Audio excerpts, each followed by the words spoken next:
नमस्कार दोस्तों, स्वागत है आप सभी का उद्घोष एकेडमी के ऑनलाइन प्लेटफॉर्म पे और हम लोग जुड़ चुके हैं ईवीएस का एक टॉपिक लेकर के जो है बायोडाइवर्सिटी हॉटस्पॉट। आपसे एग्जाम में ये इससे रिलेटेड बहुत सारे क्वेश्चंस पूछे जाते हैं। तो सबसे पहले हम देखते हैं कि बायोडाइवर्सिटी होता क्या है और बायोडाइवर्सिटी के बाद ये बायोडाइवर्सिटी हॉटस्पॉट जिसको हम जैव विविधता तप्त स्थल कहते हैं, इसके बारे में हम थोड़ी सी जानकारी इकट्ठा करेंगे। तो जो बायोडाइवर्सिटी होता है, बायोडाइवर्सिटी हम उस चीज को कहते हैं जहां पर कोई ऐसा क्षेत्र जहां पर क्या हो, जीवन में बहुत ज्यादा विविधता पाई जाती हो। ठीक है, तो ऐसे क्षेत्र को हम क्या कहते हैं? ऐसे क्षेत्र को हम जैव विविधता क्षेत्र के रूप में जानते हैं। लेकिन ये जो कॉन्सेप्ट आया है आपका तप्त स्थल यानी हॉटस्पॉट क्या है? तो ऐसे जैव विविधता वाले क्षेत्र जहां पर वनस्पतियों और जीवों की विविधता तो अत्यधिक मात्रा में है, परंतु उस जगह पर क्या होता है कि जो वहां पे जीवन है वो उनके ऊपर अस्तित्व का खतरा है, यानी कि उनके खत्म होने का, उनके लुप्त प्राय होने का खतरा बहुत ज्यादा मौजूद होता है। तो ऐसे क्षेत्रों को हम क्या कहते हैं भाई? ऐसे क्षेत्रों को ही हम जैव विविधता तप्त स्थल के रूप में जानते हैं। और ये अवधारणा की बात अगर हम करें तो इसकी अवधारणा सर्वप्रथम सर नॉर्मन मेयर्स जी ने दी थी 1988 में, यानी कि 1988 में सर नॉर्मन मेयर्स जी के द्वारा इस अवधारणा को दिया गया था। और 1988 में जब इस अवधारणा को दिया गया तो एक संस्था है कंजर्वेशन इंटरनेशनल, उसने 1989 में इस अवधारणा को अपनाया और इसके तहत कार्य करना शुरू किया। और इसके 10 साल बाद 1999 में कंजर्वेशन इंटरनेशनल जो है इसका मूल्यांकन करती है और मूल्यांकन करके ऐसे क्षेत्रों की पहचान करती है जहां पर जैव विविधता तो अत्यधिक मात्रा में है, परंतु उन पर जो वहां के जीवन है, यानी कि जो पेड़ पौधे हो गए, जो जीव जंतु हो गए, उसके ऊपर क्या है भाई? उसके ऊपर जो अस्तित्व का खतरा है, यानी कि उनके खत्म होने का खतरा है, वो मंडरा रहा है। ठीक है, तो ये चीज आपकी क्या कहलाती है? ये आपकी जैव विविधता तप्त स्थल यानी कि बायोडाइवर्सिटी हॉटस्पॉट्स के रूप में जाना जाता है। जैसे आपका ये जो डेफिनेशन दिया गया है कि ऐसे क्षेत्र जहां पर वनस्पति और जीवों की अत्यधिक विविधता पाई जाएगी और इनके ऊपर क्या होगा कि विविधता के साथ साथ इनके ऊपर अस्तित्व का खतरा मंडराएगा। ठीक, फिर उसके बाद से हमने आपको बता दिया कि जो इसका अवधारणा है वो किसने दिया है। आपसे क्वेश्चन पूछा भी गया है कि बायोडाइवर्सिटी हॉटस्पॉट्स जो है उसकी अवधारणा किसने दी, यानी ये कॉन्सेप्ट को लेकर के पहली बार कौन आया? तो इस कॉन्सेप्ट को पहली बार लेकर के आए थे सर नॉर्मन मेयर्स जी वर्ष 1988 में। इसके बाद से हमने आपको बताया था कि कंजर्वेशन इंटरनेशनल करके एक संस्था है। कौन सी संस्था भाई? कंजर्वेशन इंटरनेशनल करके एक संस्था है, कंजर्वेशन इंटरनेशनल। इसने 1989 में नॉर्मन मेयर्स जी के इस जो अवधारणा थी उसको अपनाया और फिर आगे चल करके 1999 में इस पूरी अवधारणा का क्या किया गया? इसका इवैल्यूएशन किया गया।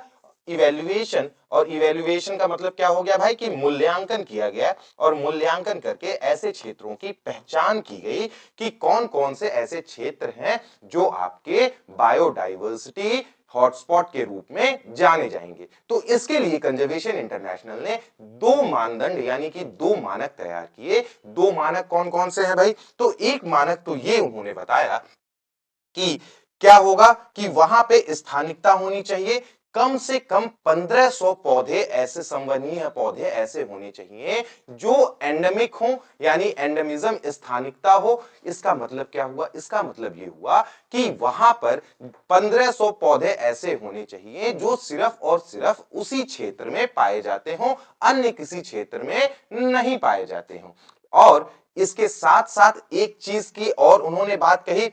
वो बात क्या कही भाई? तो एक चीज की और जो बात कही कि ये विश्व का कुल 0.5% होना चाहिए। ठीक है, 0.5% से अधिक होना चाहिए। और टोटल अगर संख्या की बात करें तो कितनी? 1500 संवहनीय पौधे, यानी कि संवहनीय पौधे कौन से होते हैं? जो श्रब्स एंड हर्ब्स होते हैं, यानी जो छोटे पौधे होते हैं जो उसी जगह पर उग रहे हो और उनका वो कहीं और नहीं मिलते हो। ठीक, तो पहली कंडीशन तो ये हो गई कि स्थानिकता होनी चाहिए, सिर्फ उसी जगह पर कम से कम 1500 पौधे ऐसे हों जो सिर्फ उसी जगह पर पाए जाएं। और दूसरी जो उन्होंने कंडीशन लगाई वो ये लगाई कि कम से कम वहां के पाए जाने वाले जो प्राकृतिक वनस्पति हैं उसका 70% हिस्सा नष्ट हो चुका है और सिर्फ कितना बचा है भाई, 30% हिस्सा जो है वो बचा है। यानी अगर हम ये टोटल एरिया की बात करें तो इस टोटल एरिया में से ये आपका जो 70% हिस्सा है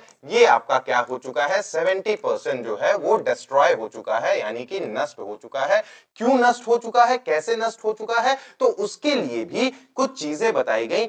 या तो मानवीय गतिविधियों की वजह से नष्ट हो चुकी हैं या फिर कुछ प्राकृतिक गतिविधियों की वजह से नष्ट हो चुके हैं। कितने भाई, 70% हिस्सा उसका नष्ट हो चुका होना चाहिए। मानवीय गतिविधियां ज्यादातर हम केसेस में देखेंगे तो ज्यादातर केसेस में क्या होता है कि ज्यादातर केसेस में ये मानवीय गतिविधियों की वजह से ही ये क्षेत्र जो है वो प्रभावित होते हैं। जैसे अवैध शिकार हो गया, अवैध खनन हो गया, ठीक है, और वहां पे बहुत ज्यादा संख्या बढ़ने लग जाए, डिफोरेस्टेशन होने लग जाए, तो इन सब कारणों की वजह से इन क्षेत्रों के ऊपर जो है वो अस्तित्व का खतरा मंडरा रहा है। इसके अलावा प्राकृतिक गतिविधियों के बारे में अगर हम बात करें तो प्राकृतिक गतिविधियों में आपका आ जाता है जैसे फॉरेस्ट फायर हो गया या फिर जलवायु परिवर्तन, कोई क्लाइमेट चेंज इतना ज्यादा हो गया कि वहां के रह रहे जो जीवन है उसके ऊपर प्रभाव पड़ा हो। तो ये दो चीजें हैं जिसकी वजह से संकट ग्रस्त यहाँ के जीव जंतु हो जाते हैं और जो वहां की प्राकृतिक वनस्पतियां हैं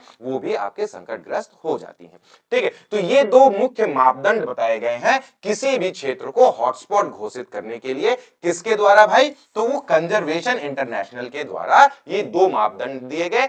पहला हो गया आपका कि स्थानिकता होनी चाहिए, यानी कि कम से कम 1500 संवहनीय पौधे ऐसे होने चाहिए जो सिर्फ और सिर्फ उसी स्थान पर उसी क्षेत्र में पाए जाते हों और कहीं नहीं पाए जाते हों। दूसरा आपका क्या हो गया कि एंडेंजर्ड हो, यानी उनके ऊपर संकट का खतरा मंडरा रहा हो और वहां की इस संकट की वजह से क्या हो कि 70% जो वहां की स्थानिक प्रजाति है वो धीरे धीरे करके क्या हो गई हैं, नष्ट हो गई हैं, या तो मानवीय गतिविधियों के कारण या फिर प्राकृतिक गतिविधियों के कारण। तो ये दो कंडीशन थी जिसकी वजह से ये चीज दी गई। अब इसका महत्व और संरक्षण के बारे में अगर हम बात करें तो पूरे विश्व में अगर हम हमारी जो पूरा पृथ्वी है, पूरी पृथ्वी के ऊपर अगर हम देखें तो पूरी पृथ्वी पर केवल 2.5% यानी 2.5% भूभाग पर यह बायोडाइवर्सिटी हॉटस्पॉट स्थित है। लेकिन यहां पर दुनिया का लगभग 50% से अधिक जो स्थानिक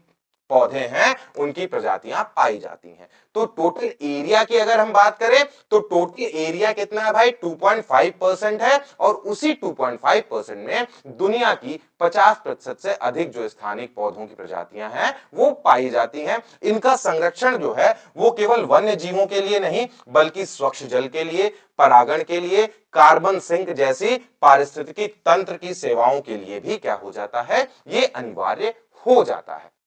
तो ये कुछ चीजें थी हमारी बायोडाइवर्सिटी हॉटस्पॉट से रिलेटेड जो बेसिक जानकारी हमको इकट्ठा करनी थी। अब हम देख लेते हैं कि पूरे विश्व में कंजर्वेशन इंटरनेशनल ने कितने जैव विविधता हॉटस्पॉट को मंजूरी दी। तो वो है आपके टोटल 36, पूरे विश्व में पूरे पृथ्वी पर 36 ऐसे जैव विविधता तप्त स्थल के बारे में बताया गया है। और ये जैव विविधता तप्त स्थल अगर हम देखेंगे तो मोस्टली उष्ण कटिबंधीय क्षेत्र के बीच में पाए जाते हैं। ये जो आपका रीजन है, ठीक है, ये आपका जो रीजन है ये उष्णकटिबंधीय रीजन आपका कौन कौन सा होता है भाई, कर्क रेखा और मकर रेखा जो होता है, यानी कि 23.5 डिग्री से लेकर के 23.5 डिग्री उत्तरी से लेकर के 23.5 डिग्री दक्षिणी तक जो कर्क रेखा और मकर रेखा के बीच की स्थिति है उसमें ज्यादातर आपको जैव विविधता तप्त स्थल इस क्षेत्र के बीच में कर्क रेखा और मकर रेखा के बीच में ही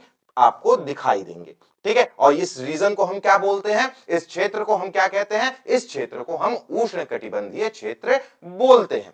ठीक है, तो यहां पर क्या है भाई, टोटल 36 जैव विविधता तप्त स्थल यानी बायोडाइवर्सिटी हॉटस्पॉट्स पाए जाते हैं पूरे विश्व में और ये कुल पृथ्वी का केवल 2.5% हिस्सा है और जहां पर दुनिया की 50% से अधिक एंडेमिक यानी कि स्थानिक प्रजातियां पाई जाती हैं। इसमें अगर हम डिवीजन करते हैं तो लगभग 43% पक्षी, स्तनधारी और सरीसृप पाए जाते हैं। ठीक है, नया जोड़ा गया, सबसे नया जोड़ा गया क्षेत्र अगर आपसे पूछ ले कौन सा है, तो सबसे नया जोड़ा गया क्षेत्र जो है वो नॉर्थ अमेरिकन कोस्टल प्लेन है, जिसको हम उत्तरी अमेरिकी तटीय मैदान के रूप में जानते हैं, और इसको 36वां हॉटस्पॉट बनाया गया है। ठीक है, कौन सा है भाई, तो ये नॉर्थ अमेरिकन जो कोस्टल प्लेन है, ये वाला जो रीजन है ये आपका 36वां है। ठीक है, यानी सबसे नया जोड़ा गया कौन सा है, नॉर्थ अमेरिकन कोस्टल प्लेन, ये वाला रीजन जो है वो आपका 36वां सबसे नया जोड़ा गया क्षेत्र है। इसके अलावा भी अगर हम देखें तो बहुत सारे हैं, जैसे मेडिटेरेनियन सी बेसिन है, फिर उसके बाद से आप mountains of south west China देख रहे हैं, इंडो बर्मा रीजन है, वेस्टर्न घाट है। अभी ये सारे जब हम इंडिया के बारे में पढ़ेंगे तो उसमें हम इसमें विस्तार से चर्चा करेंगे। इसके अलावा हॉर्न ऑफ अफ्रीका वाला रीजन है। ठीक है, फिर उसके बाद से हम ये कॉकेसस रीजन देखते हैं, ऑस्ट्रेलिया का साउथ वेस्ट ऑस्ट्रेलिया है, फिर ये आपका ईस्ट मेलानियन आइलैंड है, न्यूजीलैंड है। तो ये सारे आपके बायोडाइवर्सिटी हॉटस्पॉट के रीजन में आते हैं। ठीक, चलिए, तो ये हमने विश्व का देख लिया। अब हम भारत के प्रमुख जो हॉटस्पॉट क्षेत्र हैं उसके बारे में चर्चा कर लेते हैं। तो अगर हम पूरे भारत में देखें तो 36 में से 4 पूर्ण या आंशिक रूप से भारत में है। ठीक है, क्योंकि भारत के साथ जो है और भी देश कुछ लगे हुए हैं, जैसे जो साउथ ईस्टर्न एशिया है वो भारत के साथ जुड़ा हुआ है, तो ऐसे क्षेत्र भी भारत में है, और कुछ जो है वो पूरी तरह से भारत के अंतर्गत आता है। तो इसमें आपके 4 क्षेत्र कौन कौन से हैं, तो पहला आपका हो गया ये हिमालयन रीजन, दूसरा आपका इंडो बर्मा क्षेत्र, तीसरा आपका वेस्टर्न घाट, और चौथा जो है ये आपका अंडमान निकोबार वाला, और इसके साथ जो सुंडा लैंड लगा हुआ है। सुंडा लैंड में कौन कौन से देश आते हैं भाई, तो इंडोनेशिया, बोर्नियो आइलैंड, जावा, सुमात्रा, ये सारे रीजन जो है वो सुंडा लैंड के साथ आते हैं, जिसमें आपका अंडमान और निकोबार को भी ऐड करके चला जाता है। तो भारत में कुल कितने हैं भाई, भारत में आपका एक हिमालयन रीजन हो गया, दूसरा आपका पश्चिमी घाट हो गया, तीसरा आपका इंडो बर्मा क्षेत्र हो गया, और चौथा हो गया आपका सुंडालैंड, जिसको हम अंडमान निकोबार क्षेत्र के रूप में भारत के परिप्रेक्ष्य में देखते हैं। ठीक है, चलिए इनके बारे में एक एक करके हम चर्चा कर लेते हैं। तो सबसे पहले जो हमारा हिमालयन क्षेत्र है उसका भौगोलिक विस्तार देखते हैं। तो उत्तर पश्चिम पाकिस्तान से शुरू होकर के उत्तर भारत, नेपाल, भूटान और उत्तर पूर्वी भारत में अरुणाचल प्रदेश से होते हुए दक्षिण यहां तक फैला हुआ है। ठीक, इसकी स्थानिकता की बात करें तो यहां संवहनीय पौधों की लगभग 10,000 प्रजातियों में से 3,000 से अधिक यहाँ की स्थानिक हैं। यानी यहाँ संवहनीय पौधों की 10,000 प्रजातियां पाई जाती हैं, और उन 10,000 में से 3,000 एंडेमिक हैं, यानी कि यहीं के स्थानिक हैं, और वो 3,000 अन्य किसी क्षेत्र में नहीं पाई जाती हैं। तो ये जो क्राइटेरिया था यहाँ पे 1500 वाला, तो वो वाला आप देख रहे होंगे कि यहाँ पे क्या हो जाता है भाई, 1500 वाला जो क्राइटेरिया था कि कम से कम 1500 स्थानिक पौधे होने चाहिए, तो वो यहाँ पे कंप्लीट हो जाता है। तो इनके संरक्षण के लिए भी कुछ उपाय किए गए होंगे अगर ये हॉटस्पॉट है तो इनके संरक्षण के लिए कई सारे राष्ट्रीय उद्यान और वन्य जीव अभ्यारण्य इस क्षेत्र में बनाए गए। जैसे ग्रेट हिमालयन नेशनल पार्क कहां बनाया गया भाई, हिमाचल प्रदेश में, नंदा देवी बायोस्फीयर रिजर्व उत्तराखंड में, कंचनजंगा नेशनल पार्क सिक्किम में, और इसके साथ साथ मानस नेशनल पार्क जो है वो आपका कहां बनाया गया, असम में बनाया गया, ताकि इन क्षेत्रों का क्या किया जा सके, संरक्षण किया जा सके। इसके अतिरिक्त हम देखते हैं यहाँ पे पाए जाने वाले जो कुछ जीव जंतु हैं, तो उसमें आप देखेंगे कि यहाँ पे आपका हिम तेंदुआ, यानी जिसको हम स्नो लेपर्ड के नाम से जानते हैं, ये आपका स्नो लेपर्ड यहाँ की एक एंडेमिक प्रजाति है जो प्रमुख जीव जंतु में आते हैं। इसके साथ साथ लाल पांडा, ये जो रेड पांडा है, ठीक, रेड पांडा के साथ साथ हिमालयन ताहर या फिर कस्तूरी मृग के नाम से जिसको हम जानते हैं, मस्क डियर जो है वो भी यहां पाया जाता है, और गोल्डन लंगूर आप देख रहे होंगे, तो गोल्डन लंगूर भी आपका हिमालयन रीजन वाले हॉटस्पॉट क्षेत्र में पाया जाता है। इसके साथ साथ अगर हम फ्लोरा की बात करेंगे तो जो वनस्पति हैं, तो यहां पर ओक, पाइन, देवदार, रोडोडेंड्रॉन के विशाल वन पाए जाते हैं। औषधीय पौधे भी यहां पर पाए जाते हैं। औषधीय पौधों में जैसे कि हिमालयन वैलेरियन हो गया और यारा सागुम्बा हो गया, तो ये हिमालयन वैलेरियन है और ये आपका क्या है,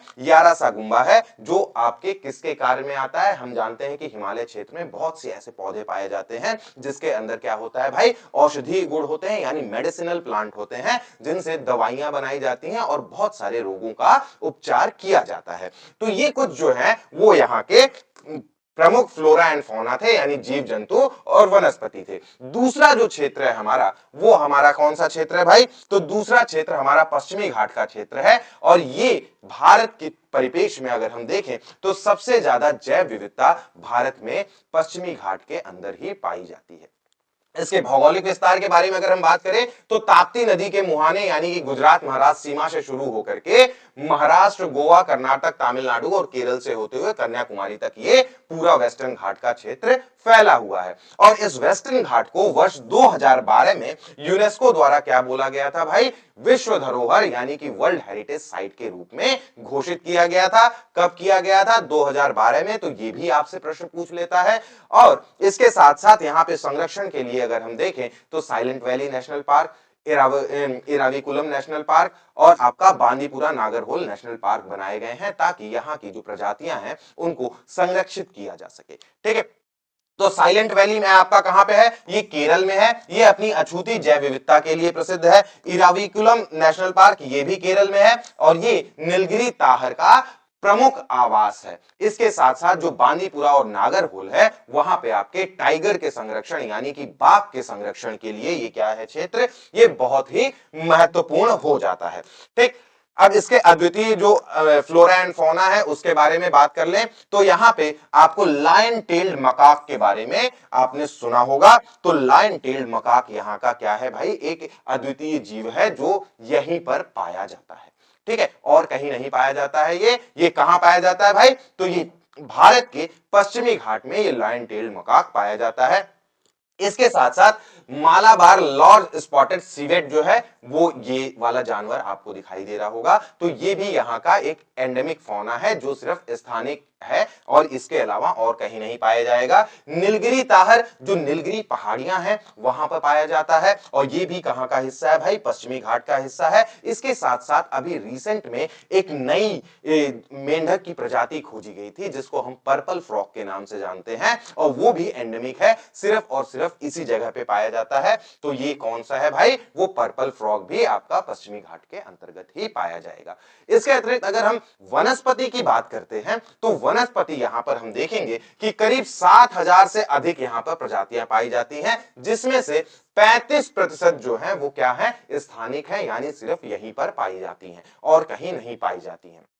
ठीक, और इसके अलावा यहां पे शोला वन पाए जाते हैं। तो दक्षिण भारत की ऊंची पहाड़ियों पर पाए जाने वाले विशिष्ट बौने वन और घास के मैदान को क्या कहा जाता है भाई? शोला वन कहा जाता है। और आपने एक फूल के बारे में सुना होगा, नील कुरुंजी फूल, और इसी नील कुरुंजी फूल की वजह से इस पूरे क्षेत्र को जो नीलगिरी है उसको नीलगिरी को अगर हम संधि विच्छेद इसका करते हैं तो नीला पर्वत। ठीक है, तो ये नीला पर्वत किसकी वजह से होता है? तो ये नील कुरुंजी फूल जो है इसकी वजह से ही ये पूरा पर्वत जो है वो नीला दिखाई देता है। लेकिन ये जो फूल है नील कुरुंजी, इसमें इसकी विशेषता क्या है? इसकी विशेषता ये है कि वर्ष में 12 वर्ष के बाद जो है ये खिलता है, और जब ये 12 वर्ष के बाद खिलता है तो पूरे पर्वत को नीला कर देता है। ठीक है, यह फूल हर 12 साल में एक बार खिलता है और पहाड़ियों को क्या कर देता है? नीला कर देता है। इसी वजह से हम इस पर्वत को क्या कहते हैं? इस पर्वतमाला को, इस पर्वत श्रृंखला को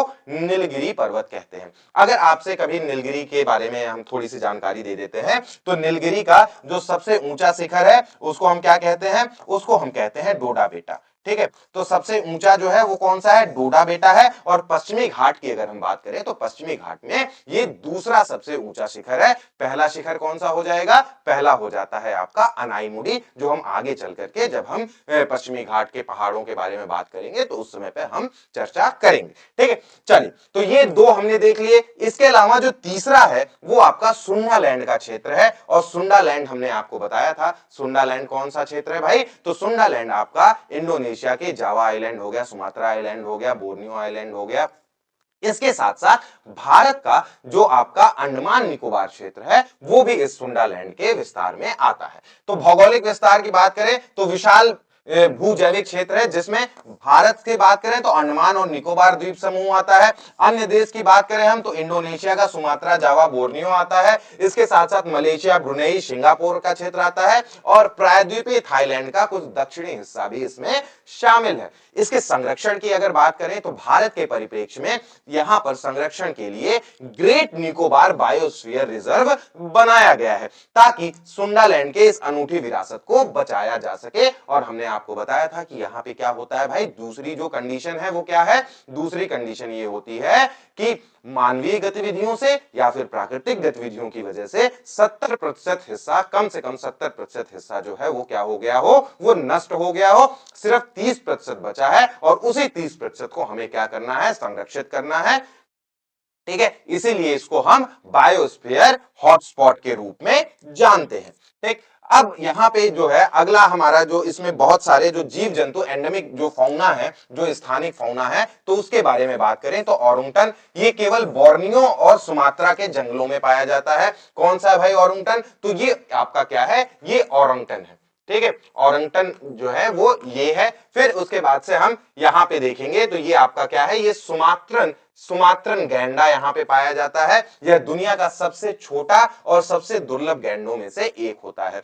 फिर हम जावन गैंडे की बात करते हैं, यानी जावा का राइनो जो है, ठीक है, जावन राइनो, ये आपका अत्यंत संकटग्रस्त प्रजाति है और लगभग खत्म होने की कगार पे है। जब हम आगे आईयूसीएन की रेड लिस्ट के बारे में बात करेंगे तो हम इन प्रजातियों की बात करेंगे कि रेड लिस्ट में कौन से एंडेंजर्ड हैं, कौन से थ्रेटेंड हैं, कौन से वल्नरेबल हैं, तो उसके बारे में भी हम चर्चा करेंगे जब हम अगली अपनी वीडियो लेकर के आएंगे आईयूसीएन रेड लिस्ट के बारे में। ठीक है, इसके बाद से हम देखते हैं कि यहां पे जो एक स्थानिक प्रजाति है वो कौन सी है, प्रोबेसिस मंकी। प्रोबेसिस मंकी कौन सी है भाई, वो इस तरह का आपको मंकी देखने को मिल रहा होगा जिसकी पैनी सी लंबी नाक वाला बंदर, जो केवल कहां मिलता है, ये आपका बोर्नियो आइलैंड में मिलता है। ठीक, इसके साथ साथ निकोबार में एक पक्षी पाया जाता है, निकोबारन मेगापोड, जो ये निकोबार द्वीप समूह में पाए जाने वाला एक विशिष्ट स्थानिक जीव है, यानी ये सिर्फ निकोबार में ही पाया जाता है। कौन सा है भाई,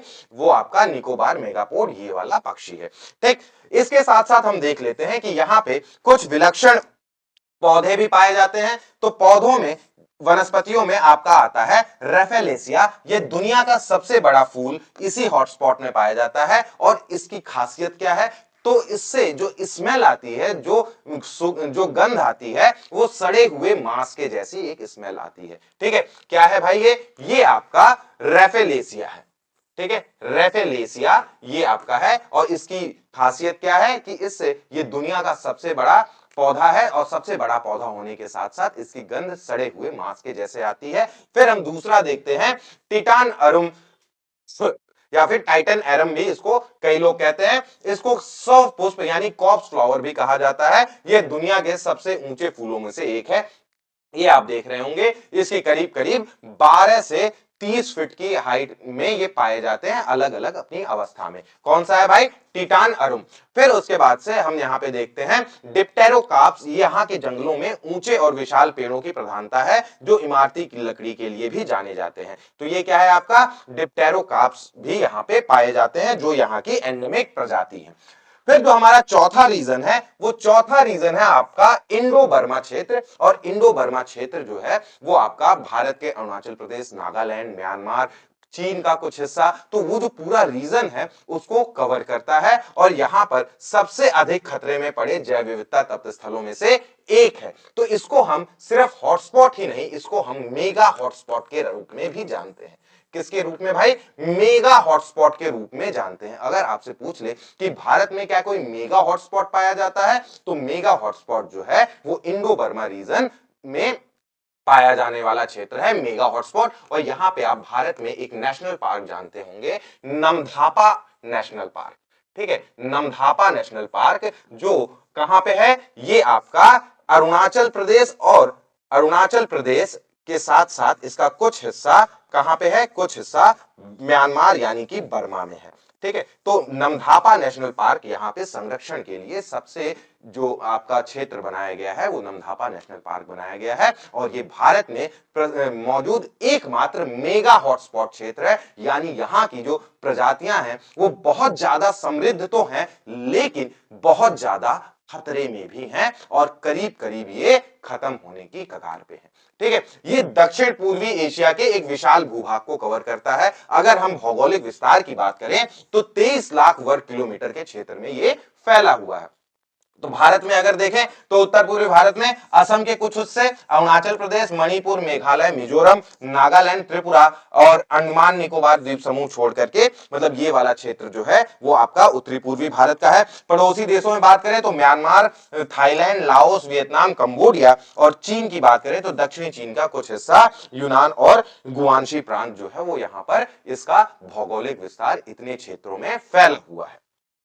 ठीक है, फिर हम प्रमुख जीव जंतु की अगर इस क्षेत्र में पाए जाने वाले की बात करें तो यहाँ पे बहुत सारे पाए जाते हैं। जैसा कि हमने आपको बताया कि अपने बायोडाइवर्सिटी जैव विविधता के लिए ये सबसे समृद्ध क्षेत्र है लेकिन यहाँ पे क्या है कि खतरा भी उतना ही ज्यादा है और धीरे धीरे करके यहाँ पर करीब करीब अगर हम देखें तो 80 से 85% जो यहाँ की एंडेमिक स्पीसीज हैं वो क्या हो चुकी हैं, वो समाप्त हो चुकी हैं। सिर्फ 10-15% जो है वो बची हुई है जिसको हमें संरक्षित करना है। इसी कारण से इस क्षेत्र को मेगा हॉटस्पॉट के रूप में जाना जाता है। ठीक है, अब यहाँ पे हम देख लेते हैं कि कौन कौन से, जैसे सावला है, सावला को एशियाई यूनिकॉर्न भी बोला जाता है और इसका नाम एशियाई यूनिकॉर्न क्यों दिया गया है, क्योंकि इसके जो सींग होते हैं वो बिल्कुल सीधे ऐसे खड़े होते हैं, इसलिए इसको सावला को एशियाई यूनिकॉर्न के नाम से जाना जाता है और ये अत्यंत दुर्लभ है और संकटग्रस्त गोवंशीय पशु में से आता है। अभी तक की अगर हम बात करें तो टोटल ये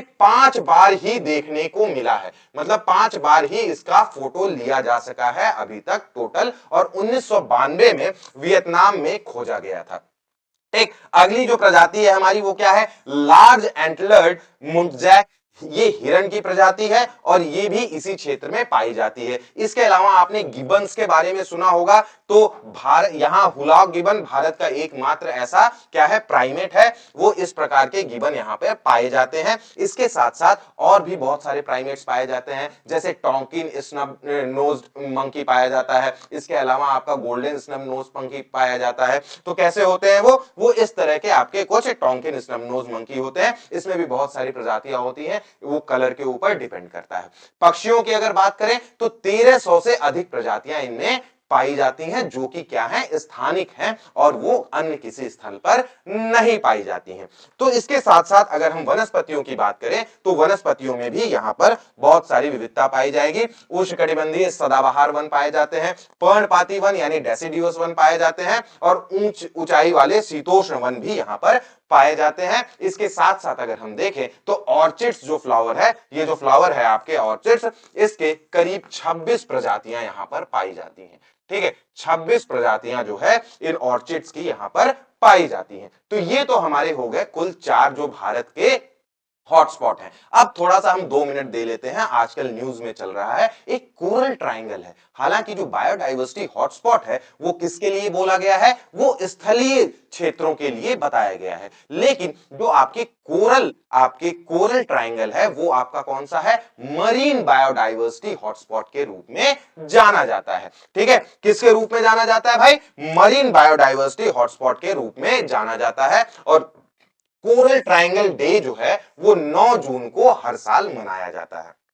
कोरल ट्रायंगल क्यों इंपॉर्टेंट है, इसलिए इंपॉर्टेंट है क्योंकि ये कोरल ट्रायंगल में विश्व का लगभग लगभग 76% हिस्सा, 75 से 76% जो मूंगा होता है जिसको हम कोरल्स कहते हैं, वो इसी क्षेत्र में पाया जाता है। कौन सा क्षेत्र है ये, तो ये साउथ ईस्ट एशिया का जो क्षेत्र है, ये मलेशिया, फिलीपींस से लेकर के सोलोमन आइलैंड का, तो ये जो त्रिभुजाकार क्षेत्र है, मलेशिया हो गया, फिलीपींस है आपका, इंडोनेशिया है, तिमोर लेस्टे है, पपुआ न्यू गिनी है और सोलोमन आइलैंड है, तो यहां पर ये पाया जाता है। इस क्षेत्र को समुद्र का अमेजन कहा जाता है। जैसे हम जानते हैं कि विश्व में अगर सबसे ज्यादा बायोडाइवर्सिटी कहां पाई जाती है तो ब्राजील और आपका कोलंबिया, ये वाला जो क्षेत्र है हमारा साउथ अमेरिका का, वहां पे जो अमेजन के वर्षावन है उसमें सबसे ज्यादा बायोडाइवर्सिटी की बात कही जाती है। वैसे ही अगर हम समुद्री यानी मरीन बायोडायवर्सिटी की बात करें तो ये कोरल ट्रायंगल में पाया जाता है, इसीलिए इसे समुद्र का अमेजन यानी अमेजन ऑफ द सीज भी कहा जाता है। क्षेत्र क्या है तो पश्चिमी प्रशांत महासागर में स्थित एक त्रिकोणीय क्षेत्र है जो अपनी समुद्री जैव विविधता के मामले में दुनिया में सबसे ज्यादा धनी है। इसी कारण से इसको मरीन बायोडायवर्सिटी हॉटस्पॉट के रूप में जाना जाता है। ठीक है, देख लेते हैं कौन कौन सा क्षेत्र है। तो करीब 60 लाख के आसपास का, 60 लाख वर्ग किलोमीटर के आसपास का इसका क्षेत्र है और इसमें 6 देश शामिल हैं। कौन कौन से भाई? Indonesia, Malaysia, Philippines, Papua New Guinea, Solomon द्वीप समूह और तिमोर लेस्ते आइलैंड, जिसके बारे में हमने आपको बताया था। तो ये किसका निर्माण करता है? त्रिभुजाकार यानी ट्रायंगल का निर्माण करता है। और इन 6 देशों में, इन 6 देशों के आसपास का जो समुद्री जीवन है यानी कोरल्स हैं वो यहाँ पे पाए जाते हैं। ठीक है, क्यों बोला जाता है भाई इनको समुद्र का अमेजन? तो समुद्र का अमेजन बोलने की वजह का कारण क्या है कि दुनिया का 75 से 76% जो मूंगा है यानी कोरल्स हैं, करीब लगभग 600 प्रजातियां वो इसी क्षेत्र में पाई जाती हैं। मछलियों की अगर हम बात करें तो 3000 से अधिक प्रजातियां मछलियों की यहां पे पाई जाती हैं और उसमें से वेल शार्क का आपने नाम सुना होगा। तो वेल शार्क की सबसे बड़ी मछली जो होती है वो भी इसी में पाई जाती है। कछुओं की बात करें तो समुद्री कछुओं की कुल 7 में से 6 प्रजातियां जो हैं वो इसी कोरल ट्रायंगल वाले रीजन में पाई जाती हैं। तो इतनी ज्यादा यहां पे विविधता है, इसी वजह से इसे क्या बोला जाता है? समुद्र का अमेजन के रूप में जाना जाता है। ठीक है, संरक्षण के प्रयास के बारे में अगर हम बात करें तो यहां पे कुल 6 देशों ने मिलकर के एक coral triangle initiative on coral reefs fisheries and food security यानी सीटीआई सीएफएफ की स्थापना की थी। क्यों की थी भाई? ताकि इस समुद्री संपदा को बचाया जा सके और जो सतत विकास है उसको बढ़ावा दिया जा सके। इसके कारण जो है यहां पे एक संरक्षण का प्रयास किया गया जिसको हम coral triangle initiative on coral reefs fisheries and food security के रूप में जानते हैं। तो ये तो थी आज की हमारी क्लास जिसमें हमने किसकी बात की भाई? हमने बायोडायवर्सिटी हॉटस्पॉट की बात की। उम्मीद करता हूं कि आप लोग को क्लास अच्छी लगी होगी। आप लोग कमेंट सेक्शन में अपने राय दीजिए, अगर आपको कोई डाउट हो तो आप लोग पूछिएगा और प्ले स्टोर पर जाकर के उद्घोष एकेडमी का ऐप डाउनलोड करना ना भूलें, डिस्क्रिप्शन में लिंक दिया हुआ है। मिलते हैं हम लोग अगली वीडियो में, तब तक के लिए धन्यवाद। स्वस्थ रहिए, मस्त रहिए।